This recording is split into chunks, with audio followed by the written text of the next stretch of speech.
కాంగ్రెస్ ప్రతిపక్ష నాయకుడు రాహుల్ గాంధీ తన మంచి మనసు చాటుకున్నారు.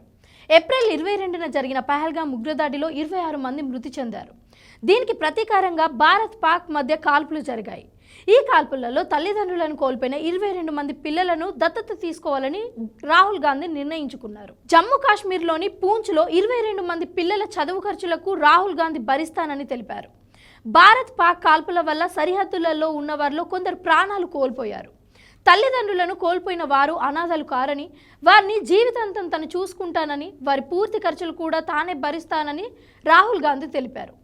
ఆ పిల్లల చదువులకు సంబంధించిన మొదటి విడత సహాయం విడుదల చేస్తామని ఇటీవలే తెలిపారు. ఆ 22 మంది పిల్లల డిగ్రీ పూర్తి అయ్యే వరకు బాధ్యత తనే తీసుకుంటానని వెల్లడించారు. రాహుల్ గాంధీ మే నెలలో పూంచ్ పర్యటన సందర్భంగా స్థానిక పార్టీ నాయకులను కలిశారు.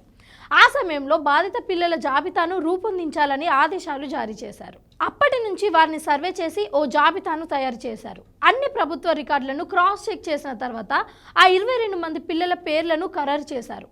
ఆ సమయంలో రాహుల్ గాంధీ క్రైస్ట్ పబ్లిక్ స్కూల్ను కూడా సందర్శించారు.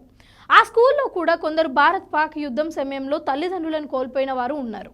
వారికి రాహుల్ గాంధీ భరోసా ఇచ్చారు. పూంచ్ సరిహద్దులలో ఉండటంతో ఇక్కడ అనేక పాఠశాలలపై కాల్పులు జరిగాయి.